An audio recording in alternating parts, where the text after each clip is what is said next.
जय हिंद साथियों, welcome to self study classes Vishwamit Jain YouTube channel में आप सभी का स्वागत है। दोस्तों, बाल विकास की हमारी रोज क्लास होती है, उसी में आपका ये अगला वीडियो है। महत्वपूर्ण हम टॉप प्रश्नों पर चर्चा करते हैं रोज, तो सभी लोग जुड़े रहें, वीडियो को लाइक करें और चैनल को सब्सक्राइब जरूर करें। इंस्टाग्राम से जुड़ने के लिए आपको Sumit Jain self study classes search करना है। व्हाट्सएप पे से जुड़ने के लिए आपको नंबर दिया है, ठीक है। फिर फेसबुक से भी आप जुड़ सकते हैं, साथ ही ट्विटर पर भी आपको जुड़ना है और टेलीग्राम ग्रुप से जुड़ने के लिए आपको सर्च करना है IAS स्टडी ट्रिक, ठीक है। तो सभी लोग ज्वाइन हो जाएं, बेल आइकन को जरूर दबाएंगे। दोस्तों, बाल विकास के वो महत्वपूर्ण प्रश्न जिससे आप आकलन अपना कर सकते हैं, बहुत ही महत्वपूर्ण और कठिन प्रश्न और सरल प्रश्नों का यहाँ पर मिश्रण किया गया है। सब्सक्राइब करके बेल आइकन को जरूर दबाना है, ठीक है। तो फटाफट से तैयार रहें और उत्तर बताने के लिए जल्दी जल्दी से उत्तर आपको बताना है। पहला आपका प्रश्न है दोस्तों कि राष्ट्रीय दृष्टि वादितार्थ संस्थान स्थित है, तो कहाँ पर स्थित है? शिमला में है, देहरादून में है, कोलकाता में है या फिर दिल्ली में है? राष्ट्रीय दृष्टि बाधितार्थ संस्थान कहाँ पर है? प्रश्न क्रमांक 1 का उत्तर कमेंट में लिखें।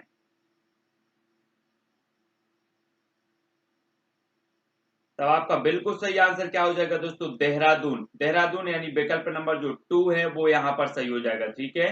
राष्ट्रीय दृष्टि बाधितार्थ जो संस्थान है वो कहाँ पर स्थित है? देहरादून में स्थित है, ठीक है। अगला देखो, गतिक कौंसलों में अधिगम निर्योग्यता खालिस्तान कहलाती है, क्या कहलाती है?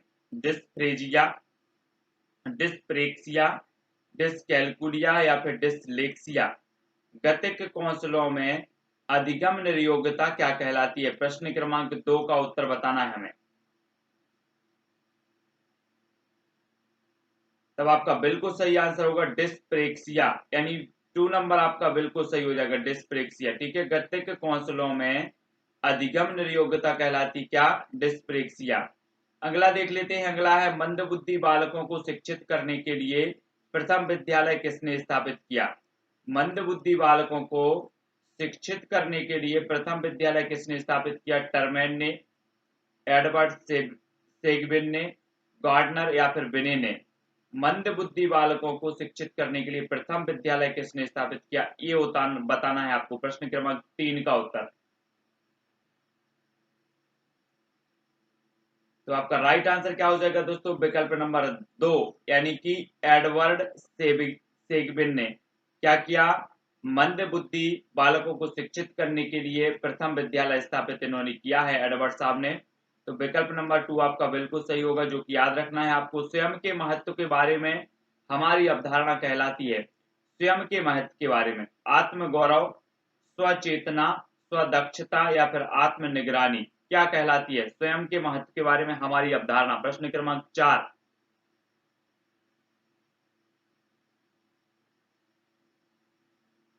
तब प्रश्न क्रमांक 4 का आपका उत्तर होगा दोस्तों आत्मगौरव, यानी कि जो विकल्प नंबर 1 है वो आपका बिल्कुल सही हो जाएगा। स्वयं के महत्व के बारे में हमारी जो अवधारणा कहलाती है वो क्या कहलाती है? आत्मगौरव, ठीक है।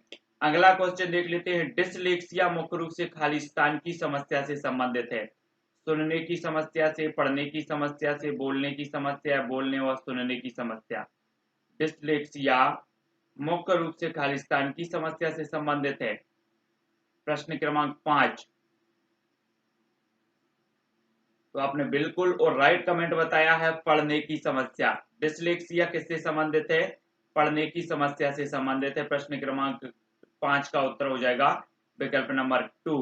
अगला देख लेते हैं। कविता को याद करने में प्रयुक्त विधि को कहा जाता है, क्या कहा जाता है? बड़े पैमाने का अधिगम, वितरित शिक्षा, क्रमिक संस्मरण या फिर युग्मित सहयोगी अधिगम? कविता को याद करने में प्रयुक्त विधि को कहा जाता है। प्रश्न क्रमांक 6। तो आपका बिल्कुल राइट आंसर होगा क्रमिक संस्मरण, यानी कि जो विकल्प नंबर आपका 3 है वो सही हो जाएगा। क्रमिक संस्मरण क्या कहलाता है? कविता को याद करने में प्रयुक्त विधि को कहा जाता है क्रमिक संस्मरण, विकल्प नंबर 3।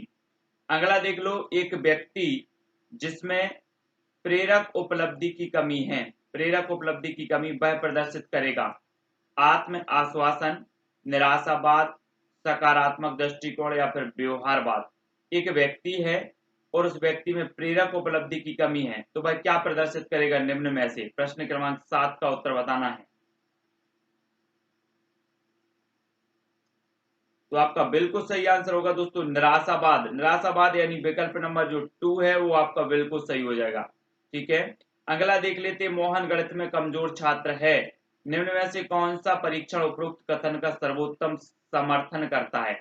मोहन गणित में कमजोर छात्र है, निम्न में से कौन सा परीक्षण उपरोक्त कथन का सर्वोत्तम समर्थन करता है? बुद्धि परीक्षण, अभिवृत्ति परीक्षण, उपलब्धि परीक्षण या फिर कौशल आधारित परीक्षण?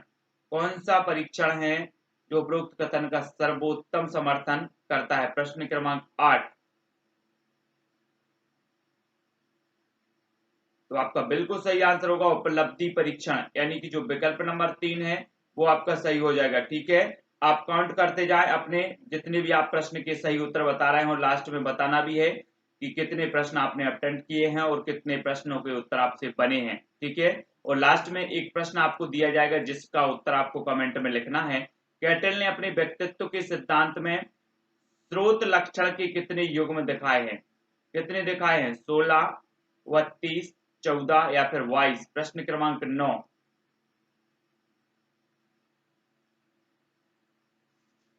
तब आपका बिल्कुल सही आंसर हो जाएगा दोस्तों 16, यानी विकल्प नंबर 1 सही होगा।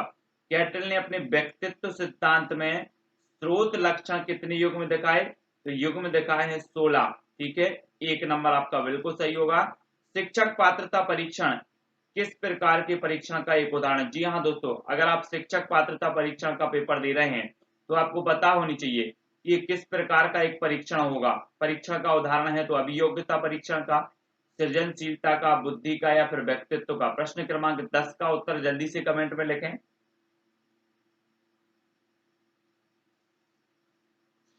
तब आपका बिल्कुल सही आंसर होगा अभियोग्यता का, यानी कि जो विकल्प नंबर आपका 1 है वो बिल्कुल सही हो जाएगा। शिक्षक पात्रता परीक्षण किस प्रकार के परीक्षण का एक उदाहरण है?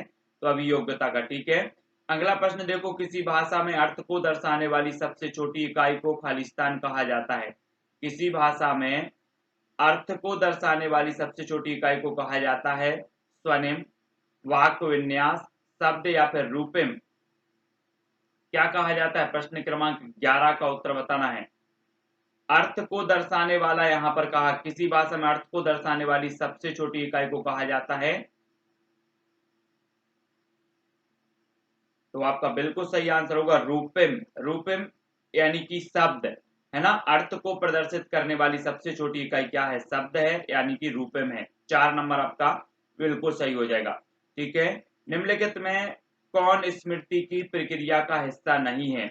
तो स्मृति की प्रक्रिया का हिस्सा नहीं है बताना है। भंडारण नहीं है, पुनः प्राप्ति, इनकोडिंग या फिर प्रेरणा? स्मृति की प्रक्रिया का हिस्सा कौन सा नहीं है? प्रश्न क्रमांक 12।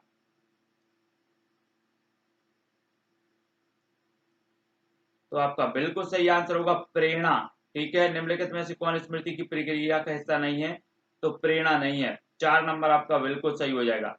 अगला देख लेते हैं। स्मृति के किस भाग में 15 से 25 सेकंड में अनावश्यक जानकारी को भूल जाना शामिल है? तो स्मृति के किस भाग में 15 से 25 सेकंड में अनावश्यक जानकारी को भूल जाना शामिल है? दीर्घकालीन स्मृति, संवेदी रजिस्टर, चलन स्मृति या फिर लघुकालीन स्मृति? प्रश्न क्रमांक 13।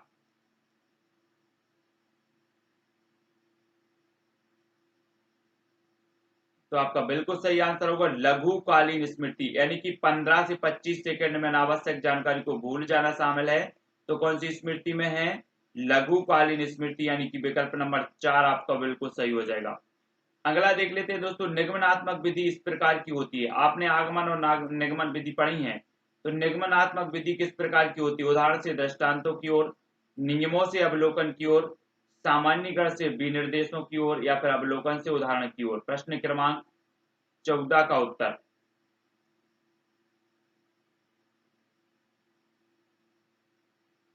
तो आपका बिल्कुल सही आंसर होगा नियमों से अवलोकन की ओर। विकल्प नंबर 2 आपका सही हो जाएगा। ठीक है, नियमों से अवलोकन की ओर। ठीक है, ये सही होगा।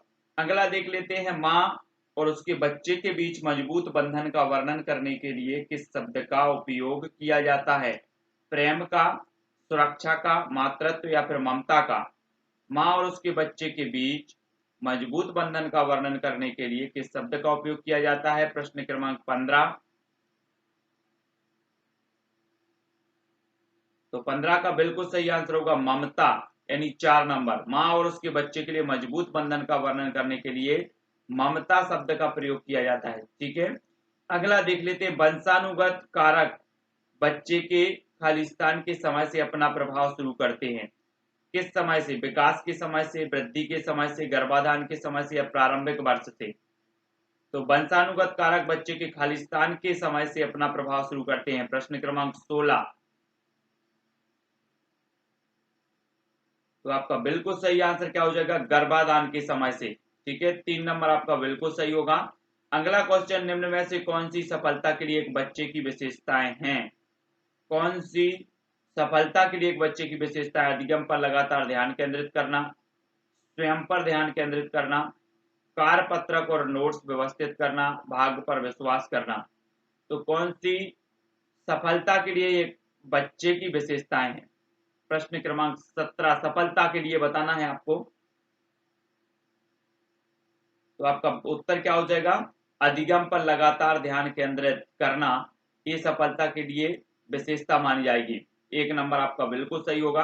अगला देख लेते हैं दोस्तों, कौन सा मूल्यांकन पूर्व निर्धारित मानकों के एक निश्चित सेट के विरुद्ध छात्र के प्रदर्शन को मापता है? वो मूल्यांकन कौन सा है? पूर्व निर्धारित मानकों के एक निश्चित सेट के विरुद्ध छात्र के प्रदर्शन को मापता है। वो मूल्यांकन क्या कहलाता है? सामान्य संदर्भित आकलन, मानदंड संदर्भित आकलन, नैदानिक आकलन, या फिर उपलब्धि का आकलन।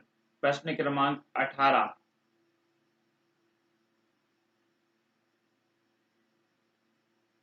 तब आपका बिल्कुल सही आंसर होगा मानदंड संदर्भित आकलन, यानी कि जो विकल्प नंबर 2 है वो बिल्कुल सही होगा यहाँ पर। अगला क्वेश्चन देख लेते हैं। किस प्रकार के बच्चों की शिक्षा हेतु सांकेतिक भाषा का प्रयोग किया जाता है? मंदबुद्धि बच्चों की, दृष्टि दोष युक्त बच्चों की, मूक बधिर बच्चों की, या इनमें से कोई नहीं? किस प्रकार के बच्चों की शिक्षा हेतु सांकेतिक भाषा का प्रयोग किया जाता है? प्रश्न क्रमांक 19। तो आपका बिल्कुल सही आंसर होगा मूक बधिर। मूक बधिर यानी कि विकल्प नंबर 3, मूक बधिर बच्चों की शिक्षा के लिए सांकेतिक भाषा का प्रयोग किया जाता है। याद कर लेना, महत्वपूर्ण है। अगला देखो, एक बालक जो शारीरिक दोषों से ग्रस्त है उसमें उत्पन्न होती हैं क्या? संवेगात्मक स्थिरता, अच्छी आदतें, मिथ्याभिमान, या फिर हीनता की भावना। प्रश्न क्रमांक 20 का उत्तर सही आना चाहिए आपका। तब आपका बिल्कुल सही आंसर होगा हीनता की भावना, यानी 4 नंबर सही हो जाएगा। ठीक है, एक बालक जो शारीरिक दोषों से ग्रस्त है उसमें उत्पन्न होती है हीनता की भावना। 4 नंबर आपका सही हो जाएगा। दोस्तों 20 प्रश्न हैं। किसने संज्ञानात्मक विकास के लिए एक समाज शास्त्रीय दृष्टिकोण विकसित किया? तो किसने किया? 4 विकल्प आपके हैं, वाइगोत्स्की, जीन पियाजे, एरिक्सन, या फिर जेराम ब्रूनर ने।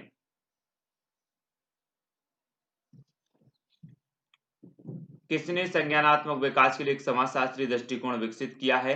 तो किसने किया है? आपका बिल्कुल सही आंसर आया है वाइगोत्स्की। वाइगोत्स्की यानी कि जो 1 नंबर है वो सही हो जाएगा। ठीक है, संज्ञानात्मक विकास का समाज शास्त्रीय दृष्टिकोण, तो समाज शास्त्रीय दृष्टिकोण विकसित किया है वाइगोत्स्की साहब ने। ठीक है, अगला क्वेश्चन देख लेते हैं। एरिक्सन ने किस प्रकार के विकास के सिद्धांत का प्रतिपादन किया है?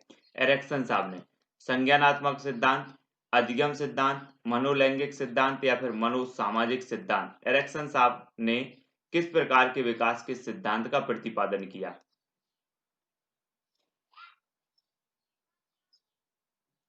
तब आपका बिल्कुल सही आंसर हो जाएगा दोस्तों मनोसामाजिक सिद्धांत, यानी कि जो 4 नंबर है वो सही हो जाएगा। ठीक है, एरिक्सन साहब ने मनोसामाजिक सिद्धांत का प्रतिपादन किया और विकल्प नंबर जो 4 है वो बिल्कुल यहाँ पर राइट आंसर होगा। अगला क्वेश्चन देख लेते हैं। व्यक्तित्व का मानवतावादी सिद्धांत किसके द्वारा प्रतिपादित किया गया?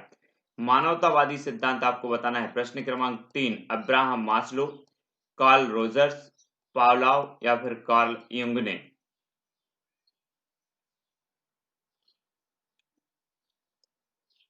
तब आपका बिल्कुल सही आंसर क्या होगा? अब्राहम मास्लो, यानी कि जो विकल्प नंबर 1 है वो बिल्कुल सही हो जाएगा। ठीक है, व्यक्तित्व का जो मानवतावादी सिद्धांत प्रतिपादन किया है वो किया है मास्लो साहब ने। ठीक है, अगला क्वेश्चन है दोस्तों, परिवर्तन जो अधिगम के कारण नहीं है उन्हें इसके लिए जिम्मेदार ठहराया जा सकता है। किसके कारण? ऐसा अधिगम जो ऐसा परिवर्तन जो अधिगम के कारण नहीं हुआ है, उन्हें इसके लिए जिम्मेदार ठहराया जा सकता है परिपक्वता के लिए, सामाजिक प्रभाव के लिए, सांस्कृतिक प्रभाव के लिए या फिर कौशल के लिए।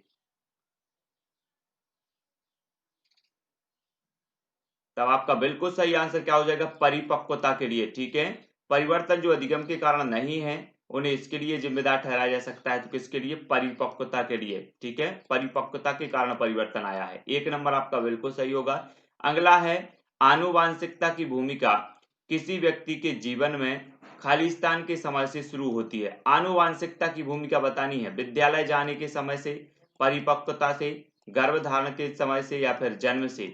आनुवांशिकता की भूमिका किसी व्यक्ति के जीवन में कब से शुरू होती है, किस समय से शुरू होती है? प्रश्न क्रमांक 5। तब आपका बिल्कुल सही आंसर क्या हो जाएगा दोस्तों? गर्भधारण। गर्भधारण यानी विकल्प नंबर 3 आपका सही होगा। ठीक है, आनुवांशिकता की भूमिका किसी व्यक्ति के जीवन में गर्भधारण के समय से जो है शुरू होती है। अगला क्वेश्चन है दोस्तों, 41 से 60 डेसिबल की परास के बीच होने वाले बहरेपन को खालिस्तान श्रवण दोष के रूप में जाना जाता है। मध्यम श्रवण दोष, गहन श्रवण दोष, सौम्य श्रवण दोष या फिर तीव्र श्रवण दोष। किस श्रवण दोष के रूप में जाना जाता है 41 से 60 डेसिबल की परास के बीच होने वाले बहरेपन को? प्रश्न क्रमांक 6 का उत्तर बताना है। तो आपका बिल्कुल सही आंसर होगा मध्यम श्रवण दोष, यानी कि जो विकल्प नंबर 1 है वो बिल्कुल सही हो जाएगा। ठीक है, मध्यम श्रवण दोष 1 नंबर। अगला क्वेश्चन देख लेते हैं, निम्न में से कौन सी स्मृति की एक प्रक्रिया नहीं है? स्मृति की एक प्रक्रिया कौन सी नहीं है? अवधारणा, पुनः नियोजन, स्मरण या फिर अधिगम। स्मृति की कौन सी एक प्रक्रिया नहीं है? प्रश्न क्रमांक 7 का उत्तर बताना है। तब आपका जो राइट आंसर होगा 7 का, वो क्या हो जाएगा दोस्तों? वो हो जाएगा पुनः नियोजन। पुनः नियोजन यानी कि जो विकल्प नंबर 2 है, स्मृति की एक प्रक्रिया नहीं है। ठीक है, अगला क्वेश्चन देख लेते हैं। द्विध्रुवी विकार को इस नाम से भी जाना जाता है। द्विध्रुवी विकार को किस नाम से जाना जाता है? असामाजिक व्यक्तित्व सिंड्रोम के नाम से, मसीहा रोग के नाम से, गहरा अवसाद के नाम से या फिर मुनसूसन सिंड्रोम के नाम से। द्विध्रुवी विकार को किस नाम से जाना जाता है? प्रश्न क्रमांक 8। तो आपका राइट आंसर क्या हो जाएगा?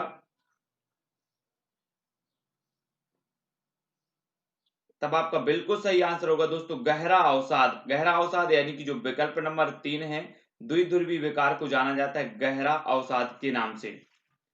अगला क्वेश्चन देख लेते हैं, शर्म तथा गर्व जैसी भावना का विकास किस अवस्था में होता है?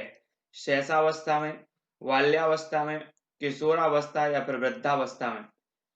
शर्म तथा गर्व जैसी भावना का विकास किस अवस्था में होता है? प्रश्न क्रमांक 9।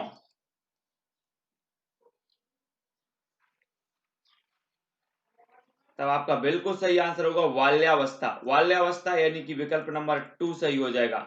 गर्व और शर्म जैसी जो भावना है, इनका विकास होता है दोस्तों बाल्यावस्था में। अगला क्वेश्चन है, किस मनोवैज्ञानिक के अनुसार विकास एक सतत और धीमी धीमी प्रक्रिया है? कॉलेस्निक के अनुसार, प्याजे के अनुसार, हरलॉक के अनुसार या स्किनर के अनुसार? मनोवैज्ञानिक बताना है आपको कि विकास एक सतत और धीमी धीमी प्रक्रिया है। प्रश्न क्रमांक 10 का आंसर। तब आपका बिल्कुल राइट आंसर होगा स्किनर। स्किनर के अनुसार जो है क्या है? विकास एक सतत और धीमी धीमी प्रक्रिया है। और आपका बिल्कुल सही नंबर 4 बिल्कुल सही हो जाएगा। अगला क्वेश्चन देखो, निम्न में से कौन सा सूक्ष्म गतिक कौशल का उदाहरण है? सूक्ष्म गतिक कौशल का उदाहरण हमें बताना है। चढ़ना, खुदकना, लिखना या फिर दौड़ना। सूक्ष्म गतिक कौशल का उदाहरण कौन सा है? प्रश्न क्रमांक 11। और आपका राइट आंसर क्या होगा 11 का? तो आपका बिल्कुल और सही आंसर जो हो जाएगा वो हो जाएगा दोस्तों लिखना। लिखना यानी विकल्प नंबर 3 इस सूक्ष्म गतिक कौशल का उदाहरण माना जाएगा, लिखना। और 3 नंबर आपका बिल्कुल सही होगा। अगला देख लेते हैं, वृद्धि को प्रभावित करने वाला कारक है तो कौन है? पर्यावरण है, स्वास्थ्य है, आहार है या फिर ये सभी है? वृद्धि को प्रभावित करने वाला कारक कौन सा है? प्रश्न क्रमांक 12 का उत्तर हमें बताना है। और तो आपका बिल्कुल सही आंसर क्या हो जाएगा? वृद्धि को ये सभी कारक पर्यावरण भी, स्वास्थ्य भी और आहार भी, सभी कारक प्रभावित करते हैं। ठीक है, और 4 नंबर आपका बिल्कुल सही होगा। अगला देखें, गर्भ में बालक को विकसित होने में कितने दिन लगते हैं? गर्भ में बालक को विकसित होने में कितने दिन लगते हैं? 150 दिन, 280 दिन, 390 दिन या फिर 640 दिन। प्रश्न क्रमांक 13 का उत्तर हमें बताना है और आपका बिल्कुल सही आंसर हो जाएगा 280 दिन, यानी 2 नंबर सही होगा। ठीक है, विकल्प नंबर 2 आपका बिल्कुल सही हो जाएगा। वीर पूजा की भावना जागृत होती है किशोरावस्था में, बाल्यावस्था में, प्रौढ़ावस्था या इनमें से कोई नहीं। किस वीर पूजा की भावना कब जागृत होती है? प्रश्न क्रमांक 14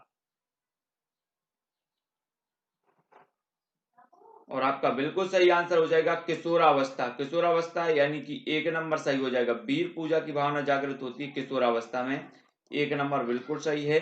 अगला देख लेते हैं, निम्न में से कौन सी विशेषता परिपक्वता को अधिगम से अलग करती है? तो कौन सी विशेषता करती है? यह एक स्वाभाविक प्रक्रिया है, यह अभ्यास पर निर्भर करती है, यह प्रेरकों पर निर्भर करती है, यह जीवन पर्यंत चलने वाली प्रक्रिया है। कौन सी विशेषता परिपक्वता को अधिगम से अलग करती है? प्रश्न क्रमांक 15 तब आपका 15 का बिल्कुल सही आंसर होगा कि यह एक स्वाभाविक प्रक्रिया है। ये जो विशेषता है परिपक्वता को अधिगम से अलग करती है। ठीक है, 1 नंबर आपका बिल्कुल सही हो जाएगा यहाँ पर। अगला देख लेते हैं दोस्तों, एक बालक की संज्ञानात्मक शक्तियां जैसे कल्पना शक्ति, बुद्धि, निर्णय लेने की क्षमता आदि का संबंध है बालक के शारीरिक विकास से, सामाजिक विकास से, सर्वांगीण विकास से या फिर मानसिक विकास से। कल्पना शक्ति, बुद्धि, निर्णय लेने की क्षमता आदि का संबंध किससे है? प्रश्न क्रमांक 16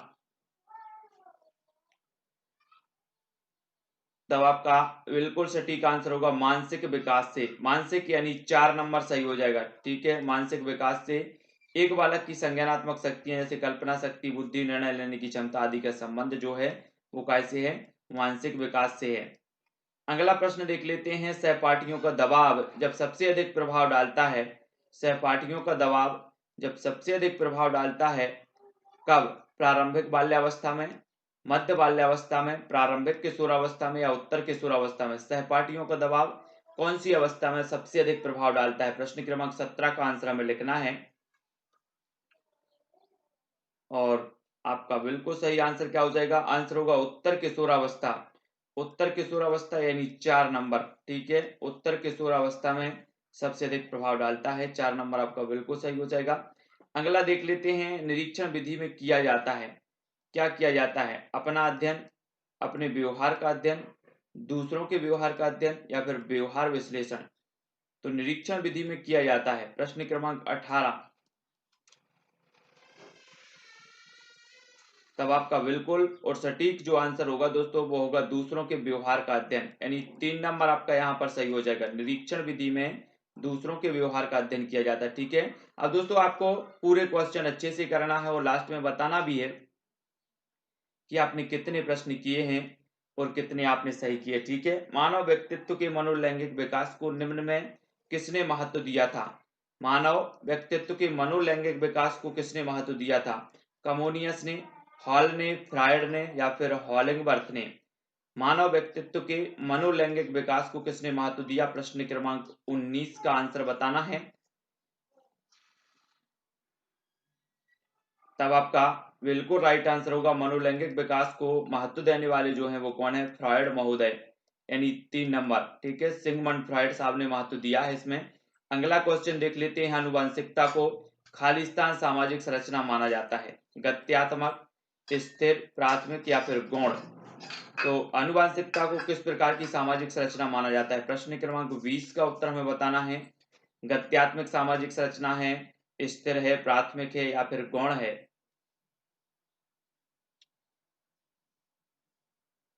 तो आपने बिल्कुल सही उत्तर बताया है, स्थिर, है ना। आनुवांशिकता को स्थिर सामाजिक संरचना माना जाता है और विकल्प नंबर जो 2 है वो बिल्कुल यहाँ पर सही हो जाएगा। ठीक है, अब दोस्तों आपको एक उत्तर बताना है कि सामान्य संयुक्त कोशिका में गुणसूत्रों के जोड़े होते हैं, कितने होते हैं? 22, 23, 24 या इनमें से कोई नहीं? जिनसे भी बनता है, जितने लोग भी देख रहे हैं और जिनसे बनता है वो कमेंट में जरूर बताएंगे। जिनसे नहीं बनता है कोई दिक्कत नहीं, उनको सीखना है और पता करना है। सामान्य संयुक्त कोशिका में गुणसूत्रों के जोड़ों होते हैं तो कितने होते हैं, ठीक है।